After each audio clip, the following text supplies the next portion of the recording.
በቀጣይ 5 ዓመታት አሁን ያለችውን ኢትዮጵያ እንደማስኖርና የመደመር ፍልስፍና እንደሚቀጥል ጠቅላይ ሚኒስትር አብይ አህመድ ተናገሩ። በሰባተኛው ጠቅላላ ምርጫ ከፍተኛ የመንግስት የሥራ ኃላፊዎች ድምጻቸውን ሲሰጡ የአፍሪካ ህብረት ደግሞ የምርጫው ሂደት በስርዓትና በሰላም እየተካሄደ መሆኑን ገለጸ።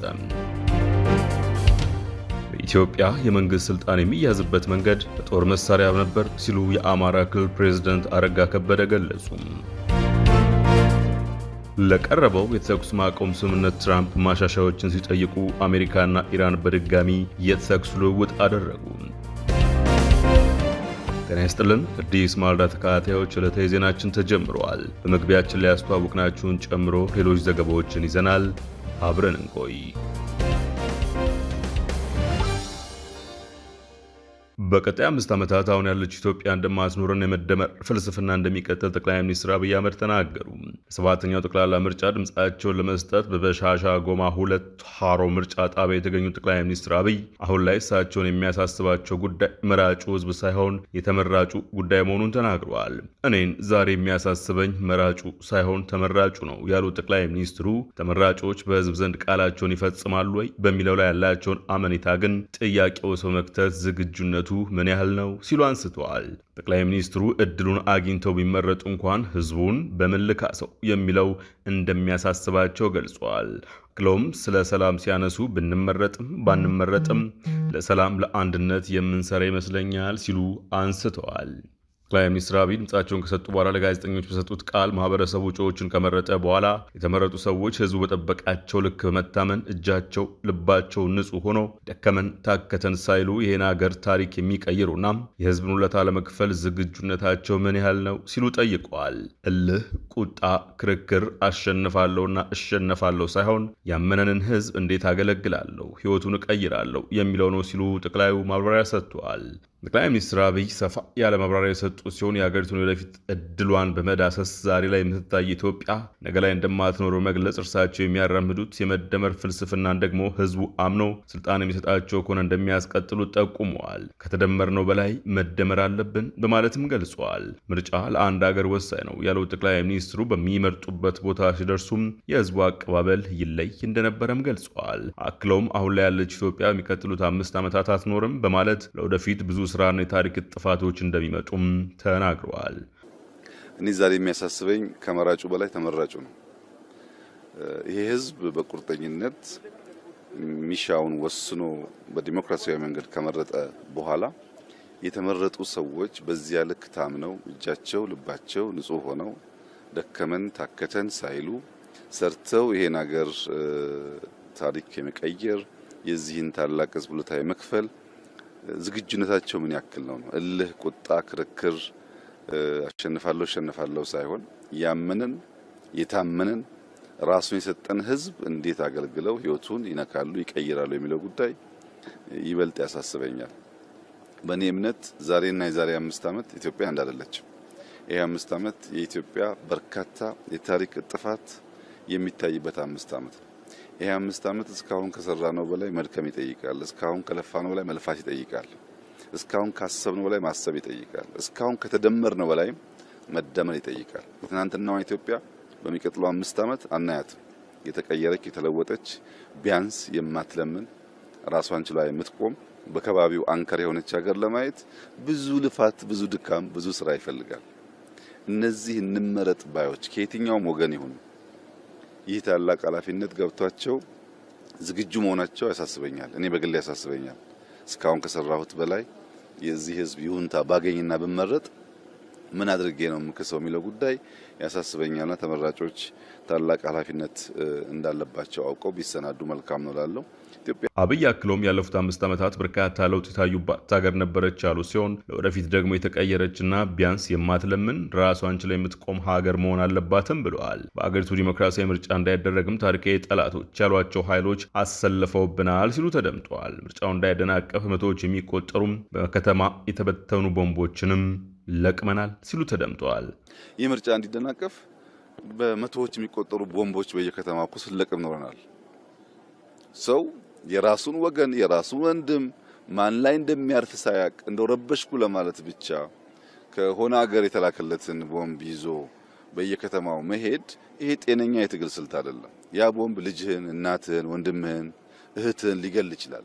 ጠላት ላይ የሚያርፍ አይደለም። ቦምብ ሁለት ጠላትና ወዳጅ ተብሎ በተለዩ ኃይሎች ድንበር ተለይቶ የምትወራወረው ጉዳይ እንጂ ማህበረሰብ ውስጥ ኳስ የሚጫወት ሰው ውስጥ ምርጫ የሚያደርግ ሰው ውስጥ የምትገባው ጉዳይ አይደለም። ምርጫው ውስጥ ማን እንዳለ ስለማይታወቅ እና ይህ አስተሳሰብ መቀረፍ ያለበት ይመስለኛል።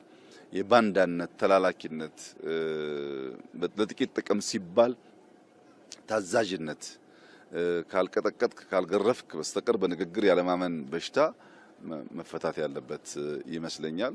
ይሄ ከምርጫ ጋር ትስስር የለውም። ብንመረጥም ባንመረጥም እንደ ዜጋ ለሰላም ለአንድነት የምንሰራ ይመስለኛል።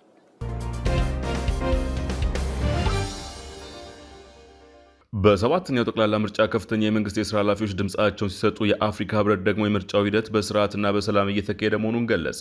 በኢትዮጵያ እየተካሄደ በሚገኘው ሰባተኛው ጠቅላላ ምርጫ ጠቅላይ ሚኒስትር አብይ አህመድን ጨምሮ የፌዴራልና የክልል ከፍተኛ የስራ ኃላፊዎች በተለያዩ የምርጫ ጣቢያዎች በመገኘት ድምጻቸውን ሰጥተዋል። ሂደቱን በቅርበት የታዘበ የሚገኘው የአፍሪካ ህብረት የምርጫ ታዛቢ ቡድንም የድምፅ አሰጣጡ በስርዓትና በሰላማዊ ሁኔታ እየተከናወነ እንደሚገኝ አስታውቋል። ጠቅላይ ሚኒስትር አብይ አህመድ በትውልድ ቀያቸው በሻሻ በመገኘት ድምጻቸውን የሰጡ ሲሆን ፌዴራልና የክልል ከፍተኛ መሪዎችም በተለያዩ የሀገሪቱ አካባቢዎች ድምፅ ሰጥተዋል። በአዲስ አበባ የምክር ቤት አባላትና የከተማ መሪዎች ድምፅ ሰጥተዋል። የአዲስ አበባ ከተማ ከንቲባ አዳነች አቤቤ በልደታ ክፍለ ከተማ ወረዳ 8 በሚገኘው ጄኔራል ጃጋማ ኬሎ ምርጫ ጣቢያ በመገኘት ድምፃቸውን አኑረዋል። የውጭ ጉዳይ ሚኒስትር ጌዲዮን ጢሞቴዎስ በተመሳሳይ በምርጫ ጣቢያ ተገኝተው ድምፃቸውን አኑረዋል። በአማራ ክልል ምክትል ጠቅላይ ሚኒስትር ተመስገን ጥሩነህና የአማራ ክልል ርዕሰ መስተዳድር አረጋ ከበደም ባህር ዳር ከተማ በመገኘት ተመሳሳዩን አድርገዋል። ተወካዮች ምክር ቤት አፈ ጉባኤ ታገሰ ጫፎና የደቡብ ኢትዮጵያ ክልል ርዕሰ መስተዳድር ጥላሁን ከበደም በአርባ ምንጭ ከተማ ድምጻቸውን ሰጥተዋል። የደቡብ ምዕራብ ኢትዮጵያ ህዝቦች ክልል ርዕሰ መስተዳድር ነጋሽ ዋጌሾ እንዲሁ ድምጻቸውን አኑረዋል። የብልጽግና ፓርቲ ምክትል ፕሬዝዳንት አደም ፋራ በሶማሌ ክልል ሽነሌ ወረዳም፣ የቤኒሻንጉል ጉሙዝ ክልል ርዕሰ መስተዳድር አሻርሊ ሐሰን ደግሞ በቡልዱ ጉሉ ከተማ ተገኝተው ድምጻቸውን ሰጥተዋል። የአፍሪካ ህብረት የምርጫ ታዛቢዎች ቡድን በአዲስ አበባ የተለያዩ የምርጫ ጣቢያዎች እየተዘዋወሩ የምርጫውን ሂደት በቅርበት በመታዘብ ላይ ይገኛሉ። ታዛቢ ልኩን የሚመሩት የቀድሞ የኬንያ ፕሬዝዳንት ኡሁሩ ኬንያታም በኢትዮጵያ እየተካሄደ ያለው ሰባተኛው ጠቅላላ ምርጫ በሰላማዊ ሁኔታ መጀመሩን ገልጸዋል። ኡሁሩ ኬንያታ በመራጮች ማዕከላት የተመለከቱትን ሁኔታ ሲያብራሩ የድምፅ አሰጣጥ ሂደቱ በስርዓት እየተካሄደ መሆኑን ጠቁመው ቀኑን ሙሉ በተመሳሳይ መንፈስ እንዲቀጥልም ጠይቀዋል። አያይዘውም በአንዳንድ የአፍሪካ ሀገራት የምርጫ ሂደቶች ላይ ፈተናዎች እንዳሉ ቢታወቅም ከእያንዳንዱ ምርጫ በኋላ የተሻለ ዲሞክራሲያዊ ባህል ለመገንባት እድል እንዳለ ጠቅሰዋል። ኢትዮጵያ የዚች ታላቅ አህጉር ዋና ከተማ ናት። በዚህች ሀገር የሚገኝ ስኬት በመላው አፍሪካ ውስጥ ይንጸባረቃል ያሉት መሪው ለአጠቃላይ ኢትዮጵያ ሕዝብ መልካም ምኞታቸውን በመግለጽ ሂደቱ በስርዓትና በሰላም እንዲጠናቀቅ ያላቸውን እምነት አረጋግጠዋል።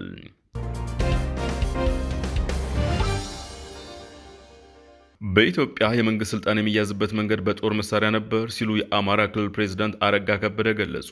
በኢትዮጵያ የመንግስት ታሪክ ውስጥ የመንግስትን ስልጣን ለመያዝ በአብዛኛው ከጦር መሳሪያና በጉልበት የሚመጣ ነው ሲሉ የአማራ ክልል ፕሬዝዳንት በባህር ዳር ከተማ በህዳሴ ምርጫ ጣቢያ ተገኝተው ተናግረዋል። ሀገሪቱን ዲሞክራሲ ጀማሪ ብለው የጠሯት ፕሬዝዳንቱ በእኛ ሀገር ዲሞክራሲ አለመዳበሩ ብቻ ሳይሆን የመንግስት ስልጣን የሚያዝበት መንገድ ሁላችሁም እንደምታውቁት በታሪካችንም እንደምናውቀው በአብዛኛው በብረት ነው የሚመነጨው፣ ከጦር መሳሪያ ነው የሚመነጨው፣ ከኃይል የሚመነጭ እንጂ ከህዝብ ድምፅ አይመነጭም በማለት ይህንን የሚያስቀር መንግስታት በህዝብ ድምፅ ብቻ እንዲወጡ የሚያደርግ ነው ሲሉ የምርጫውን አስፈላጊነት አንስተዋል። በህዝብና በዲሞክራሲ የተመረጠ መንግስት መመስረት መልመድ አለብን ሲሉም አክለዋል። ፕሬዝዳንቱ ይህ በዲሞክራሲያዊ መንገድ የሚደረግ ምርጫ ሁለት ነገሮችን ያሳካል ብለዋል። ቀዳሚው መንግስትነትን በምርጫ እንጂ በጦርነትና በአፈሙዝ እንደማይገኝ ሲሆን፣ ሌላው ደግሞ በሀገር ውስጥም ሆነ በውጭ አሁን ላይ በኢትዮጵያ የሽግግር መንግስት እንዲመሰረት የሚፈልጉ አካላት አሉ በማለት በዚህ ሂደት ውስጥ የምታልፍ ከሆነ ኢትዮጵያን የጸና መንግስትና ስርዓት አይኖራትም ሲሉ በይነዋል። በአማራ ክልል በጸጥታ ስጋት ምክንያት በ8 የምርጫ ክልሎች ምርጫ የማይደረግ ሲሆን በክልሉ የሚካሄዱት በትጥቅ የታገዙ ግጭቶች መቀጠላቸው በሚዘገብበት ወቅት ነው ሰባተኛው ጠቅላላ ምርጫ እየተካሄደ የሚገኘው።